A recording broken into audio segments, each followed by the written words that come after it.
Welcome to all the fans of the true counterculture, alt-right, new right, nationalists, and identitarians who are as concerned as we are about our people, our countries, our values, culture, and, of course, our future. This is Red Ice Radio, one-of-a-kind, independent, alternative radio with headquarters in Sweden, Northern Europe, and also on the North American continent. My name is Henrik, and it is, as always, good to have you with us. I'm going to continue to plug the upcoming Red Ice TV Marathon broadcast at the start of the radio show so that we can alert any newcomers about it, and also for those of you who might not listen to every single show. So, Red Ice Radio, not the website, but the radio program, is turning 10 years old in April. The radio show has really been the flagship of Red Ice, so it is worth celebrating. So we've wanted to do more videos and TV broadcasts for some time now, so this is a perfect opportunity to jump on that finally. For the first thing we're going to produce, we're going to do a marathon show, a live show with guests. We'll take callers. We'll talk a bit about the last decade that has been, our intentions, our move through many of the topics that we've covered, and where we are today and how we got here, to someone who just looks through our archives for the first time as they go further back. It might just seem like a mishmash, hodgepodge of topics, but there is a reason to the seeming madness. So I'm going to talk a bit more about that. But more importantly, we are, during this first marathon, also going to talk about what we are going to both be able to do and what we want to do with this new live TV show, the latest edition. We'll start probably a few weeks after or so the first marathon live show and do a weekly wrap-up on Saturdays on a weekly basis. We are going to begin nice and easy and build it up as we go forward, but this is going to turn into a TV channel eventually. And we are going to have, on the long term, several different shows on the channel, but the initial plan is to have many different segments within our weekly show. I'll explain all of this during the first show that we'll do. So the first live show is also going to be a fundraiser, the first that we've ever done, by the way. We have always asked those who want to support us to sign up for a membership with us so that you'll get something for your support as well. Now, this is a bit different because we want to get you involved, and you could be part of helping us to build this new TV show or channel. We've invested quite a bit already to get this up and running and get it to the way we want, tech-wise, but it's far from perfect or the best that it can look. But it will do an okay job for now. We really need to improve the quality of the cameras, for example, but you'll be able to see what is possible and get a good idea of what this could turn into and see if this is something you want to be part of and help out. I have tons of ideas that I want to share with you during the broadcast, and we want you to call in and share your ideas with us. You'll be able to watch it through redicemembers.com and redicecreations.com.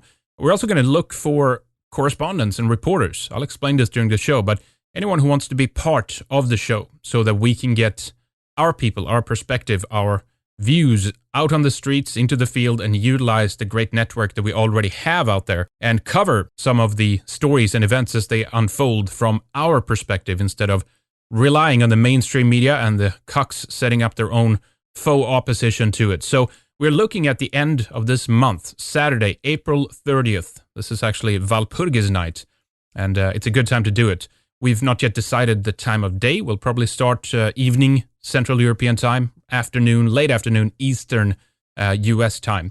We'll have the exact times and time zones on the website here as we create the pages for it soon. But this first marathon fundraiser will be laid back. It'll be fun, not too structured. We'll go with the flow. Lana and I will be hosting the show, and we have other people joining in throughout the evening as well. So we'll keep you posted. I'll keep mentioning the details at the start of the radio shows as we move closer to it, so that we'll keep you up to date. So mark your calendars, Saturday, April 30th, Walpurgis night. It's the Red Ice 10-year anniversary live TV show. A marathon and a fundraiser.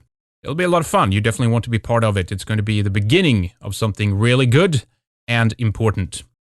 All right, but back to the current day here now. We have a show to introduce to you as well. We have invited 4 gentlemen from Down Under, Tough Love from New Zealand, and from Australia, Gustav, Aussie Tory, and Mammon. We are going to give you an overview and a rundown of many of the concerns that we discuss on this show, but from an Australian and New Zealand perspective. We have a lot of listeners in both of these countries, and just as in Europe and America, we are being hit hard with the propaganda to give up on the countries that our ancestors toiled, struggled, spilt blood, and died in order to build. Our countries is now something that every other race, every other people has more or less free access to, wide open borders. And this goes on as our hostile elites are doing this to us. and exploiting our open and trusting and hospitable nature. We are being told that we are not doing enough, that we are the problem, that too many of us congregating in one area is not only problematic, it's volatile, racist, and will lead to KKK groups forming and gas chambers being built. There's no end to the absurdity. We're going to let our guests do the introduction and have them say a few words about themselves as we begin. Stay tuned. Welcome, gentlemen. Thank you so much for being here. It is an ungodly hour here, and I know it's late where you guys are down under as well, so thank you to all of you for coming on and bearing with us with the time differences. I think I said before the recording, this would have been a lot easier if the Earth was flat and we were just in one time zone here together. But let's just say welcome to one at a time here so our audience can hear who's who. We have Tough Love from New Zealand. Thank you for being here. Thank you, Henrik. Pleasure. Very good. We have Gustav. Welcome to the program. Thanks, Henrik. It's good to be on. Very good. We have Mammon with us as well. Glad to have you here. Great to be here. Thanks. And finally, Aussie Tory. Great to have you here, Aussie. Very appreciative for having me on. Very good. Now, we haven't really dedicated an entire program to talk about Australia and New Zealand yet. It's definitely been coming up, though. I mean, in relation to multiculturalism, immigration, and kind of the same level displacements that is happening in Europe and North America, we haven't really touched on it specifically, so this will be really good to get some of this out to our audience and inform our audience about what is going on down there. But do you guys maybe want to just say a few words about yourself before we start talking about the main subjects of Australia and New Zealand? Tough Love, maybe we can begin with you. Do you just want to say a few words about yourself? Yeah, sure. I am a New Zealander of European descent, so British and Irish. And I grew up here in New Zealand, and I've been writing a blog for a wee while now called Tough Love Letters, which is sort of focusing on white identity and growing up in a multicultural country. I say that with a dose of kind of irony and strangeness. All right, very good. We'll definitely talk more about that. Gustav, you want to give us a few words? Yeah, sure. Well, I was really into libertarianism when I was at university, and I've kind of had an interest in conservative politics, and then discovered the alternative right and realized, what's happening like around the world and in our country, and followed a lot of NPI and Greg Johnson and found TRS. And so since then, me and Mammon and Aussie Tory have formed a group called the Dingoes, or in TRS, a number of other Australians who can see see what's happening and want to do something about it, and not just kind of passively observe the Europeans and the Americans being involved in things. So we've been recording a podcast, The Convict Report, for about 16. We're on our 16th episode now, mm-hmm. and yeah, we're excited about what we can do in the future. Very good. Yeah, we'll definitely talk a bit more about that and give out the website and whatnot for that. Mammon, how about you? So young guy from Australia, and just grew up in a very progressive household environment, and university I experienced the intense anti-Western rhetoric from my peers, and tried to understand that, and got caught up in the libertarian zeitgeist or the online movement, and then kind of fell off and went down the rabbit hole of neo-reactionary blogs, and eventually found TRS, and just like Gustav said, kind of became aware of what's happening to our people and tried to find an outlet to advocate for our people, and wound up making this podcast. Very good. Aussie Tory, same path for you? Slightly different. I discovered nationalism, goodness me, I must have been around 14, 15, through, of all things, folk metal. Joined a forum. They got me into thinking a bit more about my identity and where I fit into this world. Then discovered a few other racialist fora, which I won't name names. They're a bit disreputable these days by how far the movement has moved along.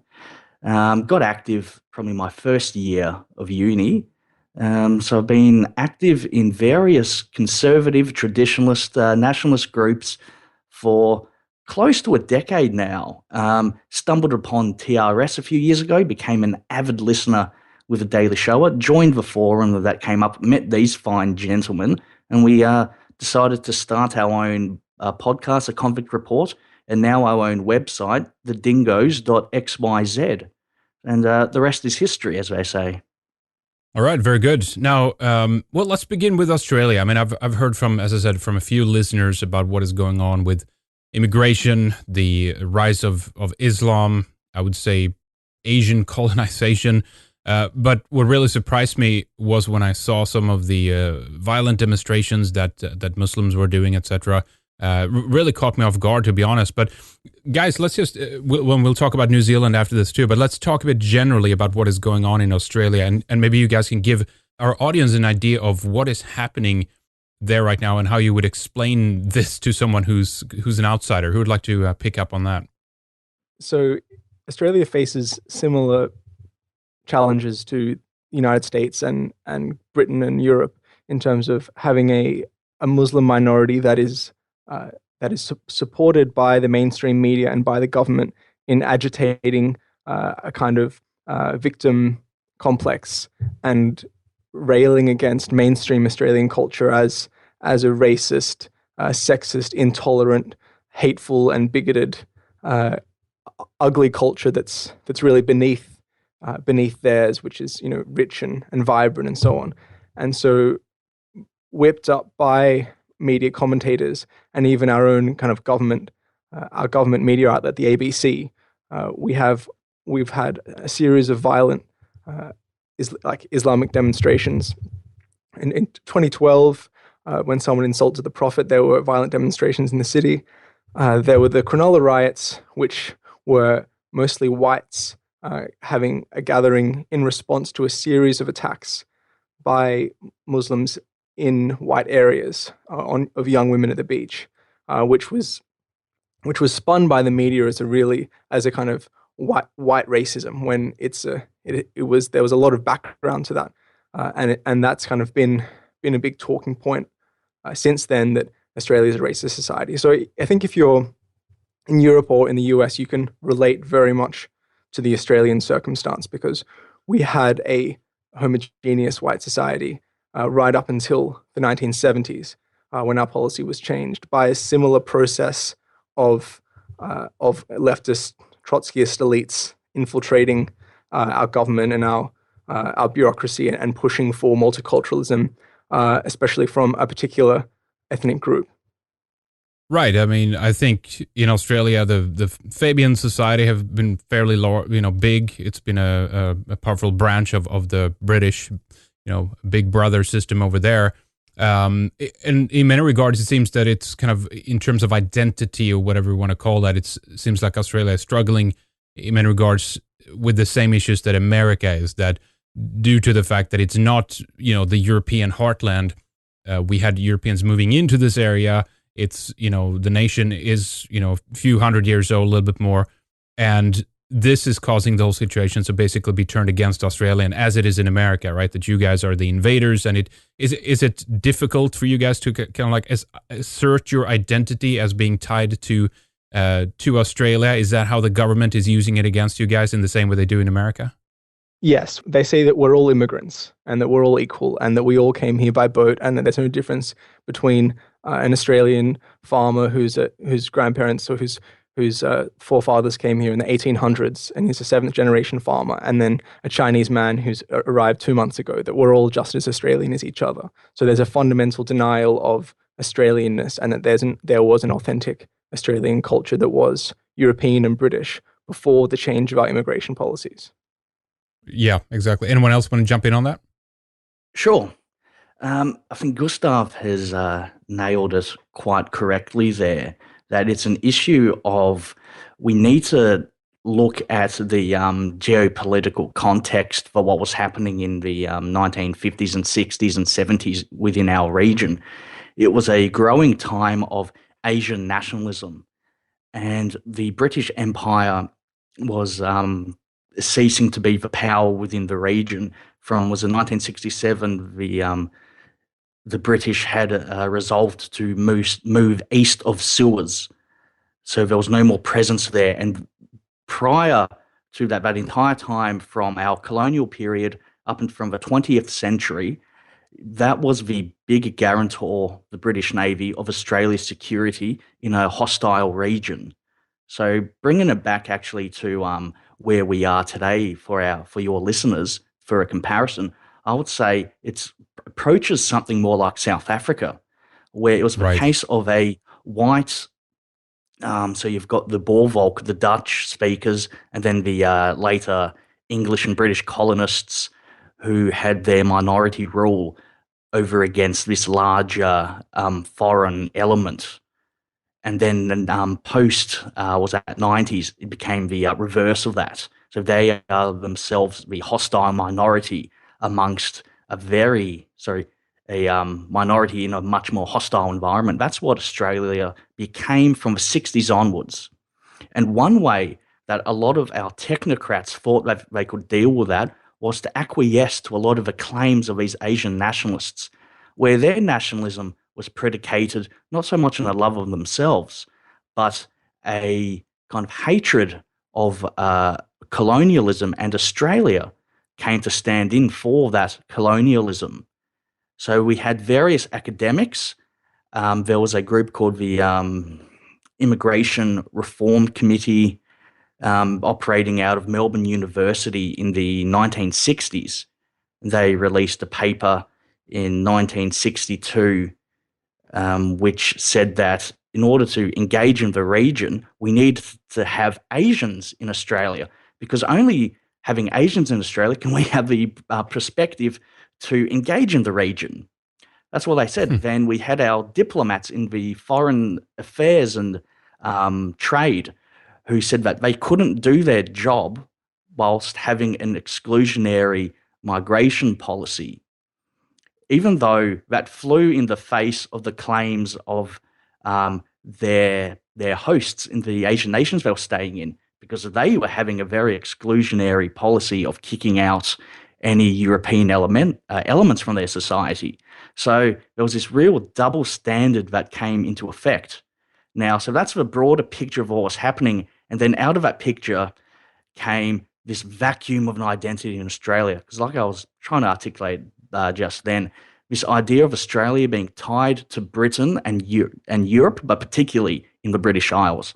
That's what Australianism was. It was a organic development out of Europe and Britain in on our shores here, out of that. But then with that geopolitical context, in our elites' eyes, that became untenable.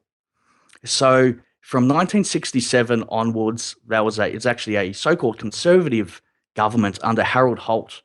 He funded the arts a lot more than his successor, John Gorton, and then come the Whitlam prime ministership, which was the great watershed that introduced a lot of the hostile elements against our culture and our people, our way of life, from the 72 to 75 until its dismissal.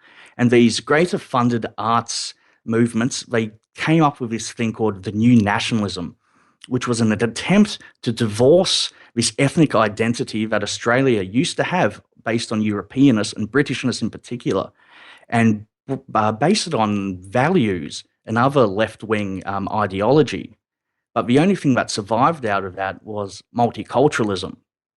Right. So we've had this broad process of intellectuals, government officials, and technocrats attacking the Australian nation because they were too afraid to actually stand up for who and what we are as a European people in this foreign region, against this hostile world. Because they couldn't do it. They tried to change the game there, completely turn the table on everyone. And that just culminated in the 70s and 80s until we got to the 90s, where what happened was the culture war, which was the Keating government, which was a Labor government. Now, Paul Keating himself was very animated against a white Australia. His two big things were native title, so the recognition of Australian Aborigines at the expense of white European Australians, and advocating for a republic, so severing all institutional ties to Europe and Britain. And he had the two narratives kind of enforce one another, where a lot of conservatives argue that the British monarchy is what, grounds us in this region. It's what makes us kind of who we are, reminds us that we're from Europe, that we're Britons or Europeans. In Australia or on the edges of Asia, we're not an Asian country. So he wanted to take that out of the picture and replace it with this view of Aboriginal past being what informed the nation, while coming up with this republic that was to integrate into Asia, which is, coming good on the promise of what these intellectuals wanted in the 60s and 70s. So that's the broader picture on the attack on the Australian people and nation from the 50s right up to the 90s to the present day. So to put it simply, yes, it's very hard to stand up for the Australian nation and people when our top politicians and diplomats and academics have been hostile to us for a number of decades. Interesting. I wonder if the UK, if they kind of took the lead on multiculturalism, and then that Australia, as a part of that Commonwealth, felt obliged to kind of follow along in there. Or was there a detachment at some point saying, well, no, we can do our own thing. We're going to go our own path. However, the end result has been obviously the same, more or less. Well, multiculturalism was actually the way that we use multiculturalism. It first came out of Canada. It was this 1965 meeting of this Slavic association who disagreed with these terms of reference to a royal commission into Canadian bilingualism and biculturalism. So the French Canadians and the British Canadians. So this newly arrived migrant group disliked those terms of reference and wanted to discuss multiculturalism. And that usage filtered through, I guess, the Commonwealth until it became the political wisdom in Australia. The funny thing is to bring in New Zealand at this stage. The Maoris in New Zealand didn't like the use of multiculturalism, and we had a reverse of what we saw in Canada, where the Maoris saw any talk of multiculturalism as being, white New Zealanders reneging on the old treaty that they had with Maoris, where the Maoris said, no, New Zealand is bicultural, bilingual. It's European, British, and Maori, nothing else. Right. Interesting. Well, actually, Tough Love, we can have you come in at this point and actually talk a bit more if it parallels then to Australia and the background. I guess it's a very similar situation, right? Very similar, yeah. I had to stop going on Facebook because with this refugee crisis that started really coming in heavy last year, people were doing signal fests on Facebook, and the big thing that a lot of them were saying were that New Zealand has always been a multicultural country. It's built on immigrants coming to look for a better life and a new start. And so how can we say that there's a line in the sand where that history is ended and now no new people are allowed to come? And, it's this massive disconnect between infrastructure builders and infrastructure takers, I guess. Right. So I mean, up until the 1960s, 70s, New Zealand was 85% white, and was only 85% because, and we can get into this, the country was already occupied by the Maori people when we got here. So the multiculturalism that people are imagining that goes right back to the beginning of the founding of our nation is, it's multicultural Europe. So it's English, it's Irish, and it's Scottish predominantly. You've got after World War II, you've got more Europeans coming in from different countries seeking asylum, but the actual multiculturalism that people are really talking about on Facebook, that's from the 1970s onwards, when there was a rewriting of our immigration laws, and we started having big increases in non-European minorities coming in and really fleshing out the population. Yeah, it's interesting. I mean, this is occurring also at the same time in most, at least Western European countries. Not to drag in Sweden into this, but it's the same thing happens in 70, 75, something like that, and the same arguments. I mean, even despite the ridiculousness of it, we get slammed with the Sami kind of angle. Which is, again, in terms of territory, which is just ridiculous. They're way up in the north, and it was much later that Sweden expanded into the territory it is today. But Gustav, I wanted to ask you something. You wrote a few notes about what's called the history wars, the black armband versus white blindfold. I guess that kind of fits right into what we're talking about right here. It does. There was a new vision of Australian history, which came about around in the 1960s, which tried to assert that the founding of Australia and its colonization was in fact a great injustice, and that that it's something to be ashamed of that white people came here and stole the land from the Aborigines. And it was summed up, or it really started with what was called the Mabo case, which was when there was an Australian Aboriginal man who went to court against the federal government and won, with a lot of help from a certain ethnic group, and he asserted what was called native title.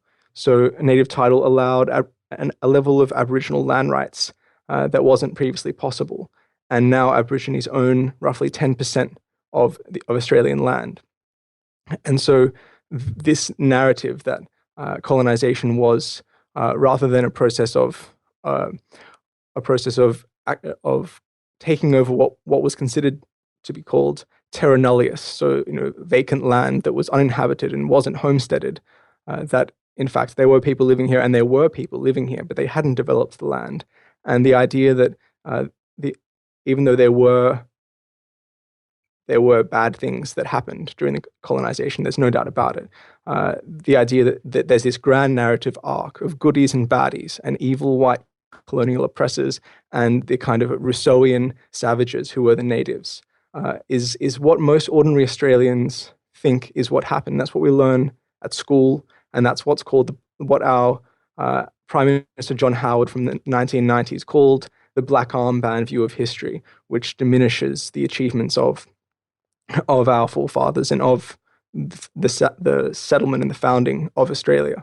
So part of what we're trying to point out and trying to educate people about is that is it's a very emotionally loaded and also historically and factually inaccurate narrative, and it's just everywhere we look. I think our former Prime Minister Kevin Rudd issued an apology about 5 years ago to the Aborigines, and a totally vacuous apology, saying, "Oh yes, we apologize," as this kind of grandiose gesture, which really was symbolic to the kind of genuflecting, or then like the kneeling in front of the altar of white guilt.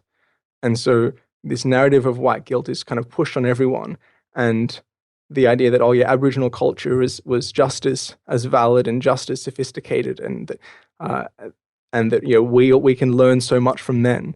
The other aspect that's still pushed is what's called the gap, which is a function of white guilt, that Aboriginal populations in Australia have much worse life and health outcomes than non-Aboriginal Australians. They tend to die about 15 to 17 years younger than the rest of the population, which is due to a series of factors, mostly lifestyle choices, diabetes, alcoholism, drug use, overeating, heart disease, smoking, all of these kind of things that are kind of to be expected from certain populations with higher time preference that haven't adapted to 21st century welfare life, right? Which is really quite unsuitable. The other thing that is that Aboriginal people in this narrative of white guilt have in fact gotten much worse in terms of all of their outcomes. So part of the black armband view is that what's called the stolen generations, which was in the earlier part of the 20th century, a lot of Aboriginal children were taken, especially half-caste children, were taken from their families and put in white homes to be trained as domestic servants, or they were put in Christian mission schools where they were taught English and mathematics, and were tried to be included in mainstream society. And that's now seen as a great injustice, rather than it was considered at the time that these children were being rescued from abusive homes. And so the funny thing is that today this is still happening, because we still have child protection agencies that try and save Aborigines from when there are cases of abuse, but they still try and weave the narrative into it. It's a white guilt that all of these children are taken away because of the conditions that their parents and their communities create for them. Yet we're still meant to feel bad about it. So, right. Yeah. So it's quite a complicated series of things that are kind of all wielded as a weapon against our sense of our righteousness and our moral legitimacy in this country. Interesting. Tory, feel free to jump in if you have something to add, by the way. I think Gustav got that correct, that the apotheosis of his black armband view of history was with the Mabo case. But going into Kevin Rudd's apology, because that was an apology to the stolen generation, but prior to that, we had Paul Keating in 1992 give his speech. It's called the Redfern Park speech, where Redfern is a rather large Aboriginally populated suburb in the inner city of Sydney. It's where we've got this building called The Block, which is kind of like a housing commission for them that's run by this Aboriginal council. But at the moment, the council is wanting to demolish it and give it, redevelop it and make a profit on Chinese international students, because it's just a stone throws away from one of the top universities in Australia, Sydney University. But they've said they're going to give like one level to Aboriginal people. But anyway, so that's the area where he gave his speech. And in this speech, it hadn't quite got to the stage of white guilt yet, because we're still talking the early 90s here. Now, these are Australian for. They're not particularly noted for their forethought and I guess intellectual acumen here. So in this speech, he says that we needed to recognise that we dispossessed Aboriginal Australia, that's something that has to be recognised, where this kind of idea of acknowledging, I guess, this hyperbolic atrocity that happened in the settler days goes back to all this 60s scholarship. There was this sociologist in 1969 or thereabouts, W.H. Stanner, who gave a lecture on the ABC's Boyer Lecture Series, which is a very prestigious kind of public lecture series that happens on our national broadcaster. And he called it the Great Australian Silence of these quote-unquote unacknowledged relations. And then from this time onwards, social history became very prevalent. So that's, the idea of these marginalized voices in history, whether that's women or minorities. And in our context, that became Aboriginal Australians. So this is all high-level theoretic abstract stuff. So by the time it filtered into our politicians, that's the 90s or so, but it hadn't yet, it's not quite yet white guilt. It's talking more about our shame at what was going on, but still, it's still this indictment on the historic founding people of Australia. And there was a insipid conservative backlash against that, hence why it's the culture wars, even though it was more like the culture slaughter, because of the right put up barely a fight. And that mostly happened around 1988 with the bicentenary of Australia, where we've got this somewhat conservative journal. It's very neocon. It's characterized by a very aging demographic, where there's a certain demographic, as Gustav is calling them. I think your listeners can put two and two together there. Oh yeah, who are now circling the carcass of this journal. But anyway, this has been kind of like the pinnacle of right-wing intellectualism in Australia, Quadrant magazine. Right. Yeah. And they Yeah, I'm sure you've heard of Sure, quadrants. Frank Salter has published quite a bit in there, and there's some okay stuff coming through there. Definitely, well, it was a big step for them, of course, when they published Frank Salter. That was going far, I guess, but yeah. Yeah, so yeah, it's just had this history of being like the right-leaning journal in Australia. So a lot of academics fought back in its pages against all of these decades, at least 2 decades worth of far-left, really abstract attacks on Australia. But it fell on deaf ears, really. And they couldn't really influence our quote-unquote conservative government, the John Howard years, which I think outside of Robert Gordon Menzies, he's Australia's longest-serving Prime Minister. So, but that's the funny thing. He rode on the coattails of this backlash against the black armband view of history, Howard. But he did bugger all in office. He let that narrative take over, so much so that he allowed this Marxist to write the history school curriculum. So that's history is compulsory in grades 9 and 10. He wrote, what our students have to read. And this is under the nose of a conservative government who made great overtures for rolling back this black armband view of history, but nothing happened. Even our broadcaster, the ABC, he did nothing to reform it, let alone disband it or privatize it, while all these attacks through it continued on our nation. So it's been a very one-sided war. Yeah, and just to give some credence to this kind of experience or what it was like to grow up in the 90s, I didn't have any awareness of my ancestry, culture, or connection with the country, or the idea that there was a nation. But there was a Anglo-Celtic nation, and being of that former, the nation using control, Australia, I experienced, we often call it LARPing, live action role playing as LARPing as American, because I was looking for that some kind of identity, but it was very hard to find that in Australia. All you had was this narrative of white guilt. It was quite hard to live with that. Oh, yeah, of course. I can imagine. Tough Love, let's switch over to you a little bit and see how things compare in terms of the, I guess, Aboriginals versus the Maori and that dynamic there. Yeah, I mean, I think that the Maori people are definitely way more a normal part of New Zealand society than the Aboriginals are. But we have been for some time, constantly bombarded through the media with, we get told that New Zealand has the highest statistics of domestic violence. When you go and you actually break down the statistics, you realize what the percentages are. And they're heavily overrepresented in Maori. The prisons are 50%. The male prisons are 50% Maori when they're only 15% of the population. Women's prisons are 60%.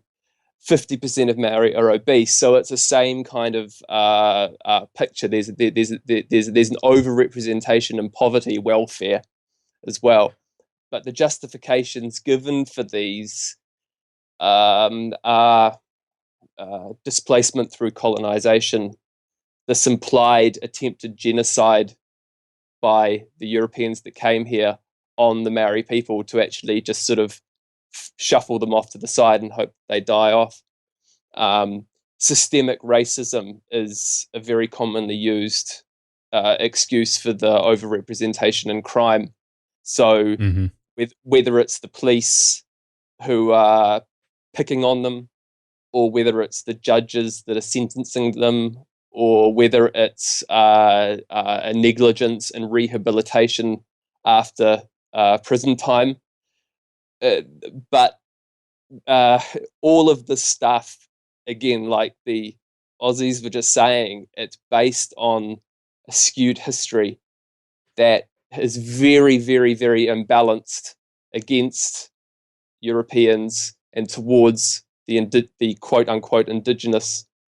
And let me add there too. I mean, at least officially, right? They arrived 1300 sometime, and so the distance is not that far off from when 300 years later or so Europeans arrive. That doesn't like help in that picture at all. They just try to claim these are the natives, and that's just how it is, right?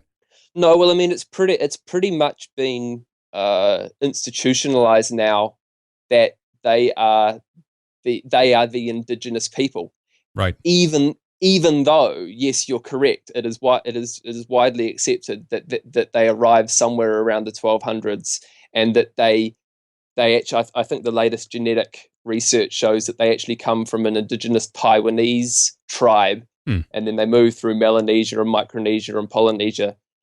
And they even say that when they die, their souls go back to Hawaii or whatever. So no, they're not indigenous, but it's actually, like, I was reading this review of our constitution that's going on at the moment, and it says Maori are the tangata whenua. They are the indigenous people, and that alone is a major fallacy that is causing all sorts of problems at the moment. Yeah, so there's really an anti-white foundation that's laid here, because in that regard, I mean, there would be okay. Let's compare that with the UK then, right, or Britain, where we had movements of people, the Anglos and the Saxons, and then later you had the Normans, you had Viking conquests before that. And they always try to say, well, that's why Britain always has been multicultural, right? So, yeah. In the same way, you could reason the same about New Zealand, but do they do that on that same level? Well, it's something that really gets me is that there's a whole reparations industry today. So there's a whole system in place where historical claims against the Crown dating back to 1840, when New Zealand essentially started. So wrongs done by the Crown against Maori can be claimed upon by generations now, but Europeans can't claim against of wrongs done against them by Maori, like families slaughtered, land taken. Yeah. And also there was so much intertribal warring before the treaty was signed and after. There aren't tribes claiming on tribes for wrongs done against each other. It's only one way. Yeah, of course. Well, again, it has to be recognized, and same thing goes for Australia, that the country as is didn't exist before. It was built by European hands. The infrastructure, the whole concept, the whole even idea of the law system, the structure that has actually allowed them to even make claims against them. That's a European invention. Well, that's a really big point. There's this Ian Wishart in his book The Great Divide, a really great book that fleshes out some important history that we don't usually hear about. And he has a great line in there where he says that there's this modern belief that before the evil colonists came to ruin everything, Maori were living like Smurfs amongst the trees. Yeah, exactly. It was peace, love, and tranquility. The noble savage, right? That whole the idea. Noble savage, yeah. and it's really annoying in a way, because we also get held up against the wall for our concept of the noble savage. Yeah, exactly. That's a colonial idealization, but then we kind of get this false history fed to us that there was this structure that actually worked, and there was ownership. But the reality was, and there's so much documentation about this, and it gets left out. Like, we've got the penguin. You can put that in echoes, by the way. The penguin history of New Zealand, and it's like the official text that's on everybody's coffee table, a big thick book of, it breaks down the whole history of New Zealand, and cannibalism is mentioned like in one sentence in the whole book, whereas there's this whole wealth of information where basically what you had is this large landmass, well, small compared to Australia, but 120 odd thousand Maori existing on this landmass in tribes, scattered sparsely. The South Island was practically empty, and it was constant warfare. So no one could hold on to any areas of land and actually make it productive or anything, because once you had something, it was taken off you by another tribe. Like, it was basically the law of the club. What's yours is yours because you take it. Might is right. Right. Yeah. And so there was no ownership of anything. It seems that it was very dysfunctional. There was, cannibalism was rife, slavery was rife. The men would be killed, the women and the children would be enslaved.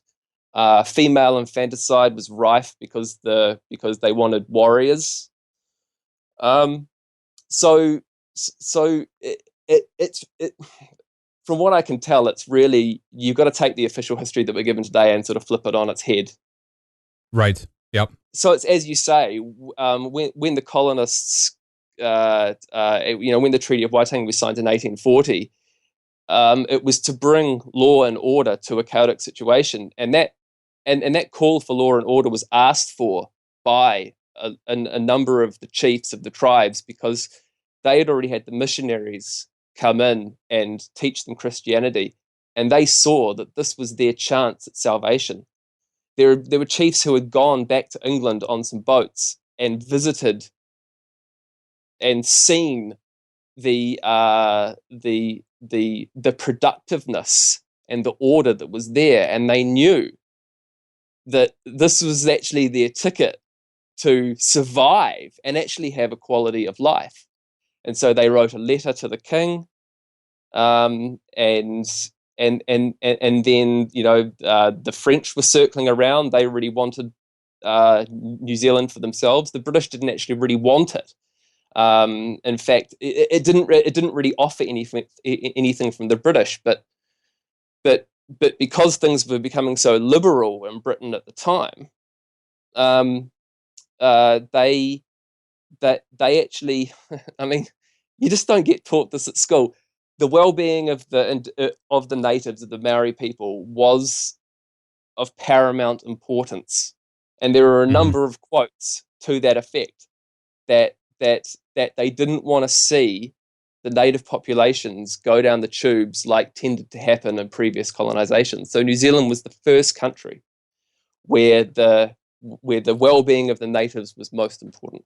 Just briefly, was there a disease that killed a lot off? Was there a lot of war by Europeans, or conquest and taking over, and battles that actually took out a lot of the Maori, or what happened there? Yeah, well, I mean, this is another thing today. We're given this picture that that there was a massive dive in the Maori population. We're told after 1840, after the signing of the treaty, because of the land wars, and we had such an impact on them. But a third of their population had already gone before 1840, and that was because of the musket wars. The Maori were fascinated by guns, and they saw the advantage of having a upper hand on their rival tribes, for obvious reasons. And one chief that went back to England, he got given these gifts by the king, and then he went via Australia and he traded all the gifts for like 500 muskets or something, and then came back to New Zealand and just went on this rampage. And after the carnage was over, a third of the population of Maori had disappeared. So this was internally among their own? This was internally among their own. Right. And then they really struggled up until 1900 because of the female infanticide and the musket wars. There just weren't that many kids being born. But today that's blamed on colonization, on the ravages of the land wars, which we can also talk about. So I mean, it's just, like I mean, this makes me laugh sometimes. I mean, I grew up in an education system that didn't tell me any of this stuff. Right. Of course not. Or if it was some of it was mentioned, it was a footnote. Yep. Heads they win, tails you lose.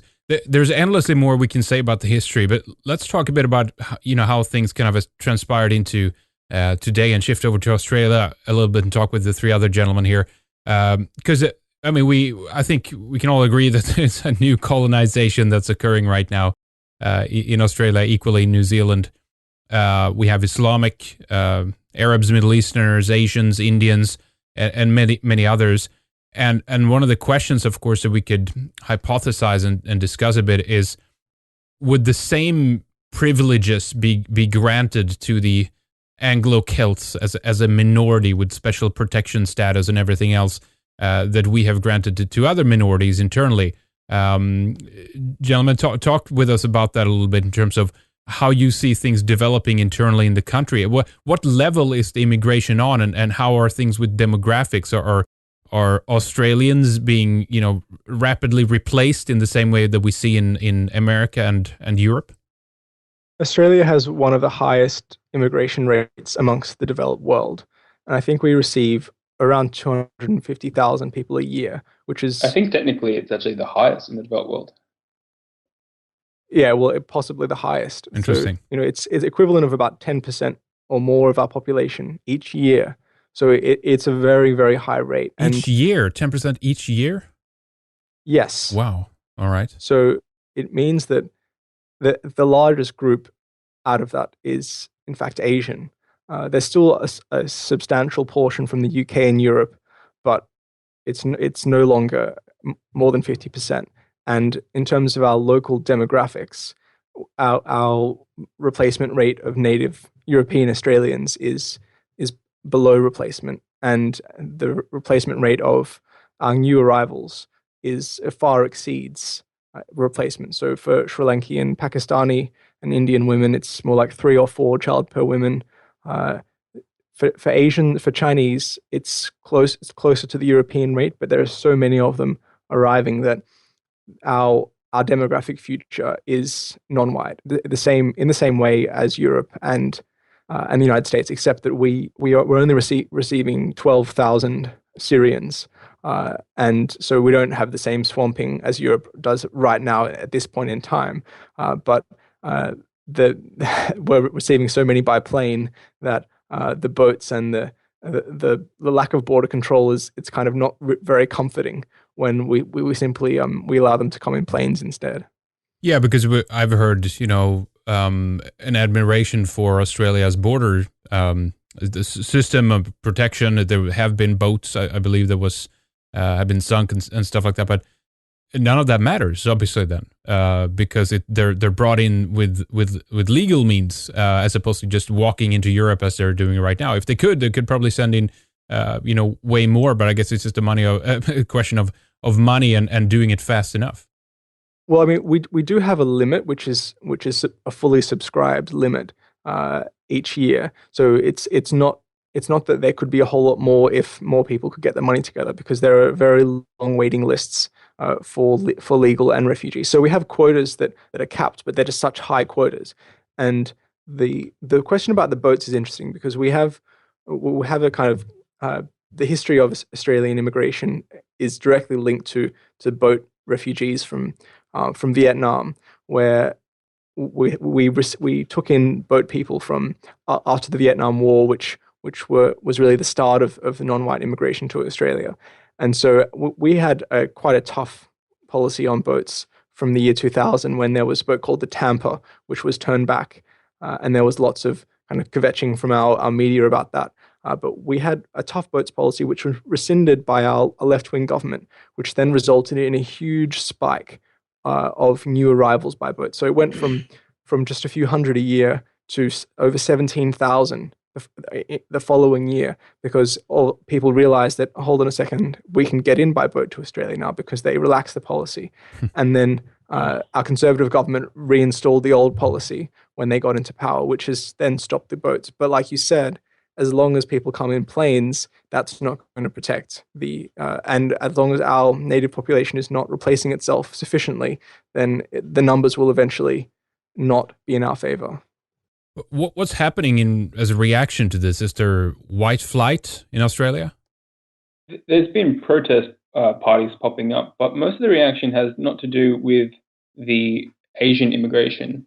It has mainly to do with the Islamic immigration and the reproduction. It's quite like Canada in that we have a system where we actually import relatively highly skilled and from upper class backgrounds, say from India, upper class backgrounds, and Chinese people with money.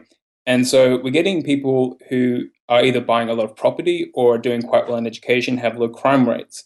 And then we're also taking refugees from the Middle East and North Africa, and they do quite a lot of quite a lot of violence, and that's getting a lot of attention, and that's kind of waking people up to what's happening with this kind of immigration. But that's not the real disastrous consequence of immigration. The disastrous consequence is as Gustav was talking about, the Asian immigration who are doing most of the outcompeting and displacement.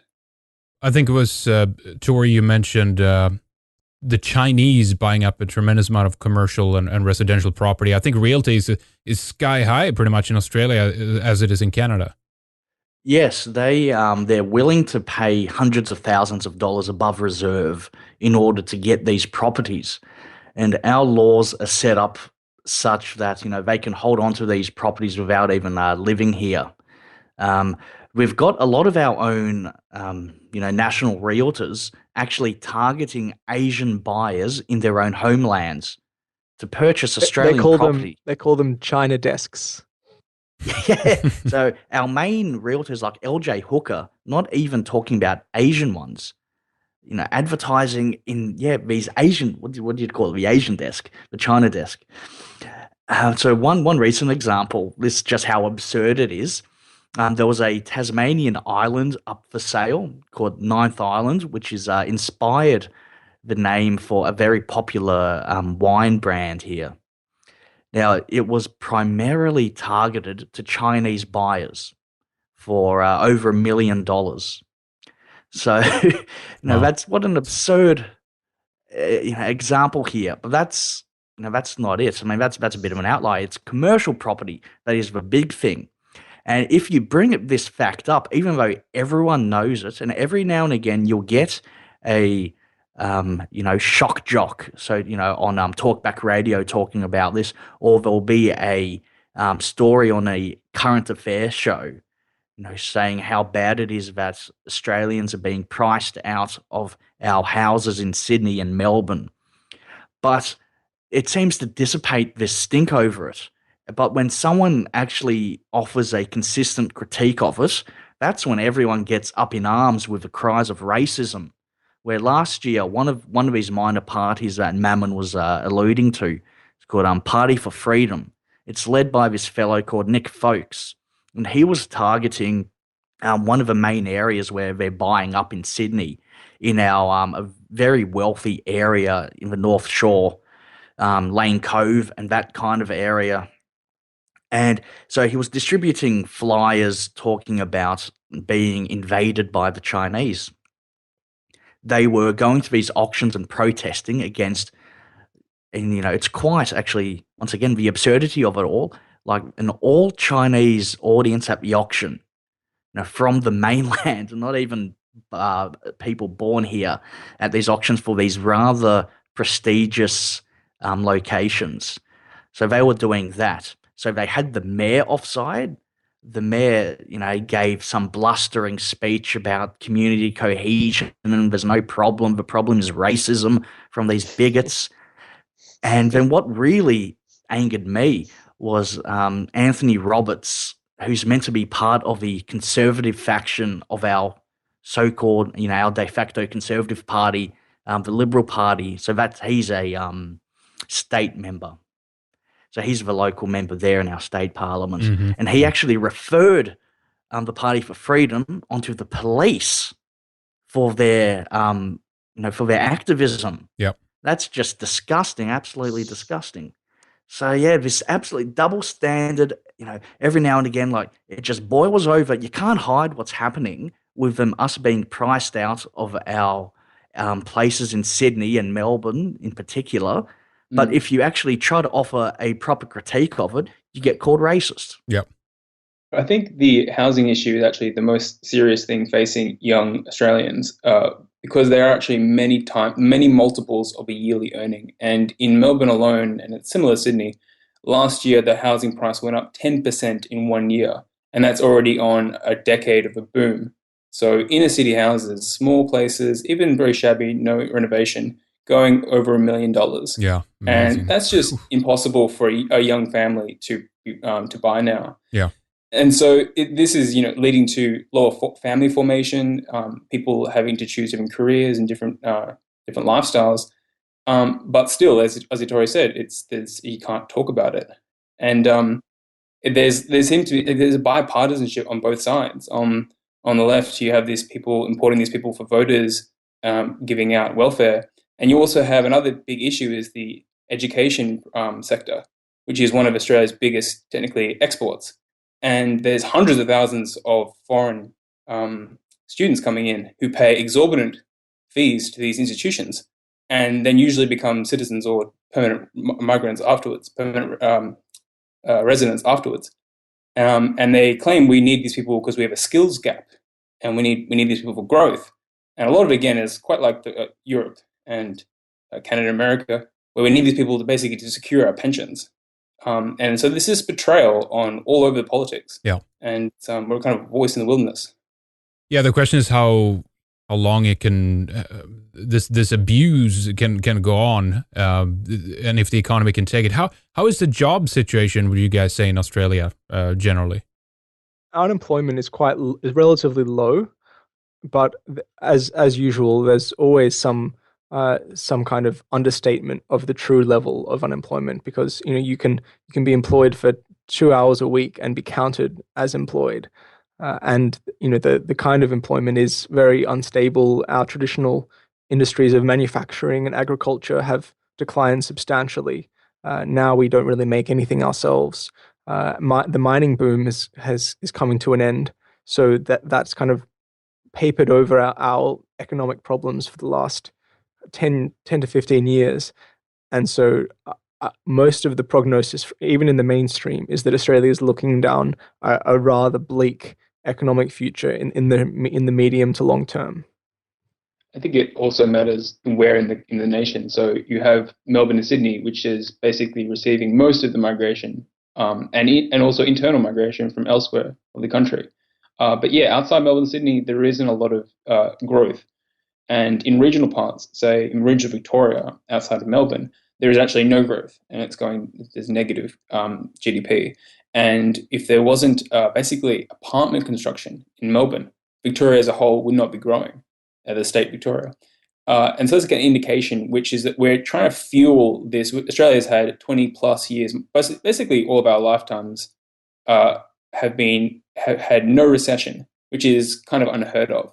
And we're basically terrified. The countries aren't terrified of that. And we're importing more and more people, more and more people to buy our properties. And we're also selling off state and big infrastructure assets to foreign buyers, because we're just fueling this growth because we're kind of terrified of letting it stop. This just going into like selling off our assets. Australia, this is probably one of the biggest differences that sets Australia apart from the rest of the world. I cannot think of any other place in the world that calls that calls of selling off of large chunks of our country, calling it foreign investments. That's just a manifest fraudulent claim. It's not investment. They're not investing in new technologies here, building new buildings. Well, some of them are. But what they term foreign investment is selling off our electricity grid, or rather like 100-year lease to, I think it was South Australia. They did it to some Chinese firm. And the whole idea of making these leases is to get a short-term cash flow into the state government's coffers, and the pretext for doing it is to tell the populace that you're going to get cheaper energy. But that wasn't the case. Prices increased. They recently did that in New South Wales. That's when, every now and again when they do such a lease, public anxiety about foreign takeover comes out.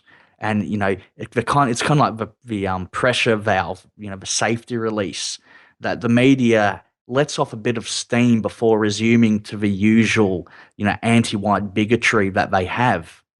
But this time in New South Wales, it was, I think, some consortium of other actors came together to stop the Chinese from taking the lease. But probably one of the most damning ones would be the leasing of Darwin port and the harbour there to the Chinese. That's just absolutely ridiculous. I mean, our security didn't even come up with some type of analysis as to how that could affect national security. I think the Americans had to tell us that that's a very bad idea. And then our own state security thought, oh, yeah, it probably is, but we're going to go ahead with it anyway. But another big thing that's been in our headlines is Australia's largest and oldest dairy farm. It's located in Tasmania, has been bought up for, I think, about $300 or so million by a Chinese company. Now, what could that? Yeah, our free marketeer doctrinal types, in our so-called conservative intellectual sphere, they're telling the electorate, "Oh, you're being such racist bigots. How dare you?" Cast aspersions on foreigners buying up this place. Because, in fact, it was previously owned by some foreign company, but it was still by some white people that it was owned by. It's owned by New Zealand, actually. It was in New Zealand, yes. New Zealand municipality. Yeah. They just used that saying, "Oh, it was already foreign owned. What do you have to fear?" The thing is, right? Yeah, that's a good right. one. Technically, it was. Well, I mean, New Zealand, Australia, we're all Anzacs. Is there any real difference? But we don't count New Zealanders as part of our migration program. They're not considered others in that sense. We love coming to your country. Yeah, we've had a fair bit of farm shenanigans going on here with Chinese buying up, and there's always a bit of an uproar by the racist majorities. We actually just had a meatworks that was bought by a Chinese company, and when it was handed over, the workers turned up to work like normal, and the doors were closed. And there was no.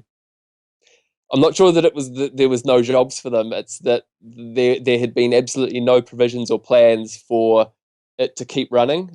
It had just basically someone had bought it. It's kind of like if I bought a house and then didn't move into it for a while. Just all of a sudden, these people had no income, like a whole meatworks. They had just stopped. So wow. So we kind of get sandwiched between that. We've got Chinese are 10% of our population,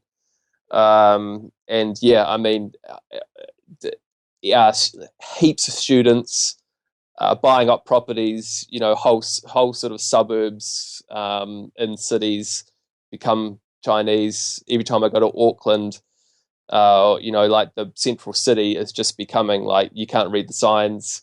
Like every time I go, it gets worse and worse and worse and worse.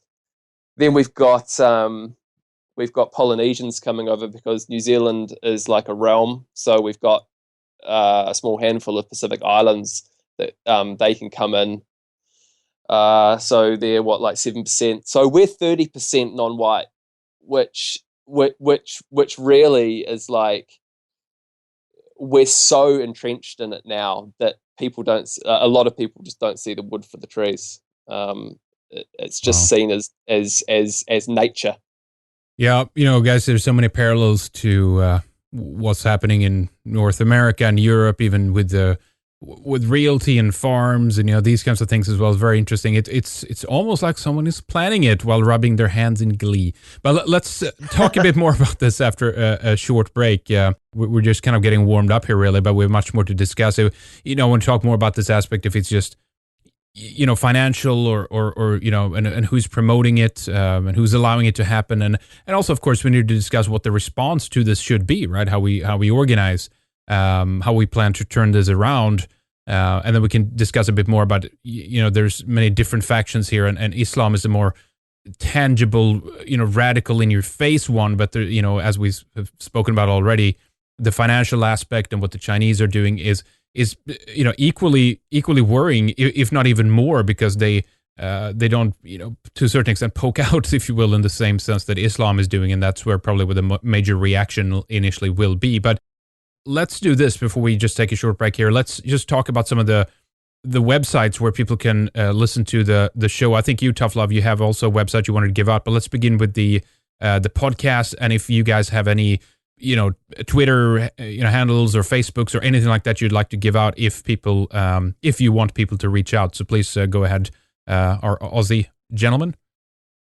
Sure thing. So our website is thedingos.xyz, all one word, and our podcast is the soundcloud.com/theconvictsreport. So you can find our podcast on our website. We also have a Twitter, which is at @the_dingoes, and we have a Facebook account, which is facebook.com/thedingos as well. So yeah, you can find us there. All right, very good. Tough Love, do you have any website you want to give out? Yeah, my blog is at toughloveletters.wordpress.com. That's where I post sort of original articles and some sort of creative writing. Very good. Yeah, we'll take a short break. Interesting discussion. We'll pick up shortly. Stay with us, ladies and gentlemen. We'll be right back. That's our first hour. Thank you for listening. We are going to pick up and do another hour and a half together with Tough Love, Gustav, Aussie Tory, and Mammon when we continue after a short break here. If you're a regular listener, you know that we have a members section where you can hear all our old archive shows and also the second hour of all the shows that we have available for free on our website. In our members archive, we have over 1,000 shows and 10 years worth of material. It's only €6 per month. Sign up for a 3-month subscription. It can be recurring or non-recurring, and try it out. If you like what we do, this will be a very important gift to yourself to open your eyes and help to wake you up or get you red-pilled, whatever you want to call it. We also have memberships that are 6 months, 9 months, 1 year, and all the way up to 2 years available. If you sign up for a 2-year subscription, for example, you get 4 months for free. So prices drop the longer membership you get. RedIceMembers.com is the website. Okay, well, we'll return and talk more about the plight and the fight in Australia and New Zealand when we return. You definitely don't want to miss it. Thank you so much for listening. Stay with us. Don't miss hour 2. We'll be right back.